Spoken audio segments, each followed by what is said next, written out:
Iran Azerbaijan సరిహద్దుల్లో నిర్మించిన కిజ్ కలాసి ఖొదాఫరిన్ అనే 2 డ్యామ్లను ఇబ్రహీం రైసీ ఆదివారం ప్రారంభించారు.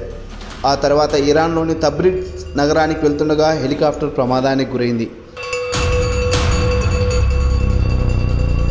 హెలికాప్టర్ ప్రమాదంలో ఇరాన్ అధ్యక్షుడు ఇబ్రహీం రైసీ, ఆ దేశ విదేశాంగ మంత్రి హుస్సేన్ అమీర్ అబ్దుల్లాహియన్ చనిపోయారని ఆ దేశ ప్రభుత్వ మీడియా సంస్థ సోమవారం తెలిపింది.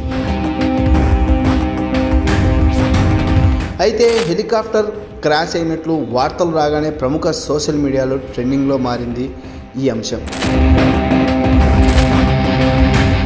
ఇరాన్ అధ్యక్షుడి మరణం వెనుక ఇజ్రాయెల్ ఇంటెలిజెన్సీ ఏజెన్సీ మొసాద్, ఇరాన్ ఇంటెలిజెన్సీ హస్తం ఉందని నెటిజన్లు అనుమానం వ్యక్తం చేస్తున్నారు. ఇది ప్రమాదం కాదని ఖచ్చితంగా మొసాద్ స్కెచ్ అని నెటిజన్లు సోషల్ మీడియాలో కామెంట్స్, పోస్టులు పెడుతున్నారు. ఇటీవల ఇరాన్ ఇజ్రాయెల్పై డ్రోన్లు, క్షిపణుల వర్షం కురిపించిన విషయం తెలిసిందే. డమాస్కస్లోని తమ దేశ రాయబార కార్యాలయంపై దాడి చేసి ఉన్నతాధికారులను చంపిందని ఆరోపిస్తూ ఇజ్రాయెల్పై ఈ దాడులకు దిగింది ఇరాన్. ప్రస్తుతం ఈ 2 దేశాల మధ్య వివాదం ముదురుతోంది. ఈ క్రమంలో ఇరాన్ అధ్యక్షుడి మృతి ప్రపంచవ్యాప్తంగా చర్చనీయాంశమైంది.